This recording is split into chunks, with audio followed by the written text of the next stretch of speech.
Hi, I consider myself frugal, but I still buy Christmas gifts and I splurge when it comes to Christmas gifts. And in this video, I'm going to share with you how someone on a low income with a large family purchases Christmas gifts for grandchildren, for children, for sons and daughters in law.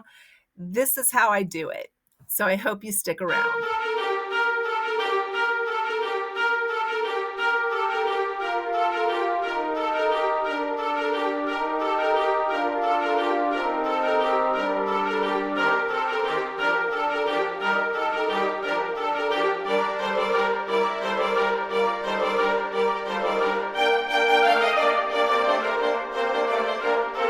It's getting close to time where I'm going to start purchasing gifts. I usually watch the specials and I watch close to Black Friday. Sometimes the specials are better before Black Friday and sometimes they're better after. Some of the things I do is I have my kids send me links to what they want. They send me links to the specific item. That way I know the color, the size, the brand of what they want. And I feel like this wastes less money because I'm not just randomly buying something that I think they might use, and maybe they have another one, or maybe they don't want it at all. So buying things that they request is usually top priority for me when I am choosing Christmas gifts. Let me know how you purchase Christmas gifts. I hear from a lot of people that they purchase them based on what they find during the year on sale. But I stopped doing that a long time ago just because I wanted to make sure that what I bought was something they actually would use and something they actually wanted. And I save money all year long to do this. And we're going to talk about it in the video today. So many of you know I do a lot of rebate apps and I list them in the description box below. And a lot of these rebate apps are either for cash that I can cash out and use during the year just for my budget and for spending and for needs that I have. But some of them are for gift cards. And I specifically save those up all year long so that I have gift cards that I can apply towards Christmas purchases. This year, I did a $75 survey that went towards a gift card. I also did a $30 product review that went towards a gift card for something that I purchased. And I also had another $50 rebate that came from snapping pictures of receipts. And I have another one that I'm real close to getting another $50 gift certificate. Now, that doesn't cover my whole family, but it sure takes a little bit of the edge off when it comes to purchasing. And then I watch the deals and I look at their wish list. Their wish list may have things that are anywhere from $10 to $200 on there. And I pick the things that are on deal, or I pick the things I really think they would enjoy that I can afford. This way, I don't feel pressure to buy that $200 item if I can't afford it. And I can maybe buy them 5 smaller $15 items if that's where my budget is at. But that wish list gives me options, and that's why I have them do it that way. That way, everything they are getting is something they wanted, and it doesn't have to break my bank. I always list the rebates that I use with my referral code in the description box. If you choose to sign up for one of them, you will get something and I will get something. And I do appreciate it when you use those. But that isn't the only way that I save. I also allot a certain amount per month in my budget to save towards Christmas and also birthday gifts because, yes, I give them all a little bit of birthday cash.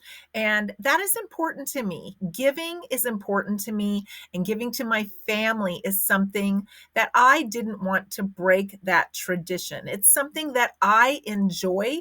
They always say, Mom, you don't have to do this, but I want to do this and it brings me joy. So that is why I do it as a frugal person. I save all year long. In everything that I do, I try to do it as frugally as possible without missing out on anything. And I share that with you guys on this channel. Some of the things that I do is just making sure I'm using up what I have. And this week, I have continued to declutter. We had a little spurt of some nice weather that I was able to get busy and go through some things. And I found three more packages of cotton balls when I had just bought a package because I didn't think I had any. And I even had the cotton balls inventoried, but I didn't think I had any, so I didn't even look at my own list.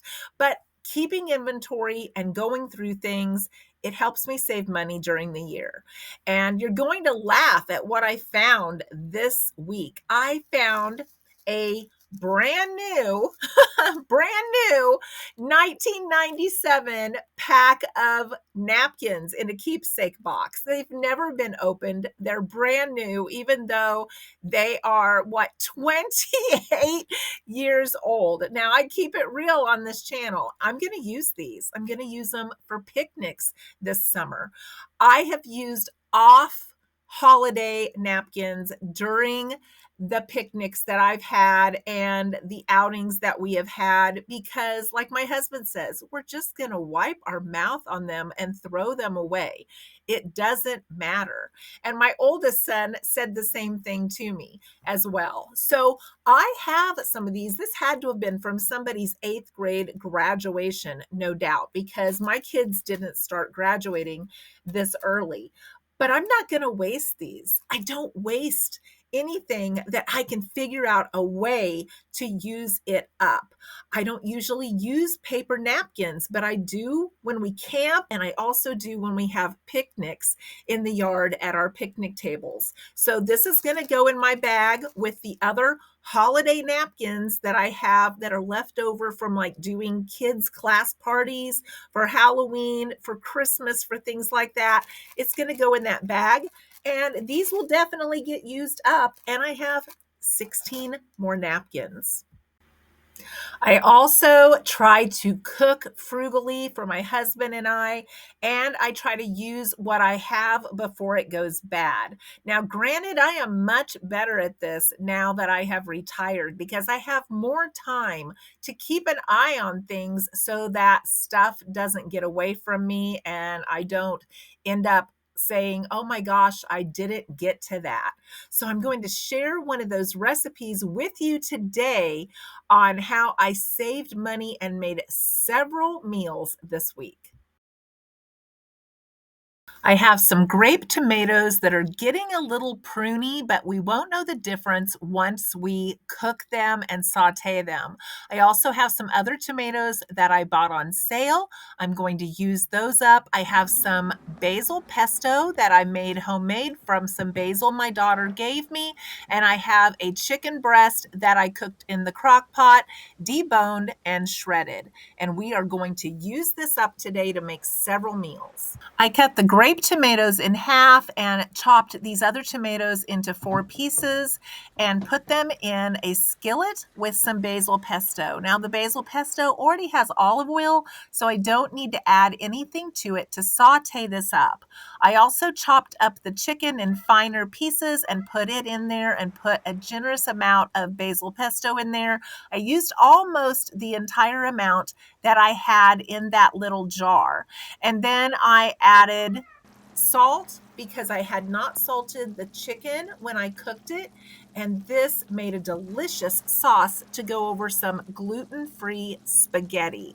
This gluten-free spaghetti we purchased for $1 at Dollar Tree. They had a bunch on sale at one time, and it is made out of corn flour and rice flour, and it is really delicious. I can't tell the difference between this and regular spaghetti. And then we paired this with some homemade gluten-free bread that I made in the bread machine with some garlic seasoning. That recipe cost hardly anything. The spaghetti was $1. I used half of a package, so that's 50 cents. I used a chicken breast. I still have probably a fourth of it left because it was a huge chicken breast, so I didn't even use it all. And then I used those tomatoes that were on clearance and they were getting a little bit soft and pruny. You can't tell the difference when you throw those in things that you cook. I could have also thrown them into a stew. I have a lot of stews during this time of year, so I like to change it up sometimes and do some different things that are not just stews. And this was a delicious recipe. My husband said it was so good and it made the house smell wonderful. My videos are to help inspire you and encourage you to live the life of your dreams. As you can see, living frugally doesn't mean we have to give up on the things that are most important to us. It means we just realign our priorities and our money to suit those things that are important to us. And we don't go without anything. We eat well, we shop and buy the things that we need. I have a pantry full, a freezer full. I have anything and everything that I need at my fingertips. I just didn't pay full price for it. So you can't beat that when it comes to saving money. Having everything you need and not paying full price for it, I find it fun. I find it challenging. And when I am able to use up things in the fridge like that, that I see that are starting to go bad, and we make a meal that smells wonderful and tastes wonderful, I just get a sense of accomplishment from that. And that's one of the things I really enjoy about frugal living is the challenge and the accomplishment of kind of beating the system, beating inflation, still living the best and not paying full price for it. So let me know, what are your favorite things about frugal living and how do you do your Christmas shopping as a frugal person? I would love to hear about it in the comments below.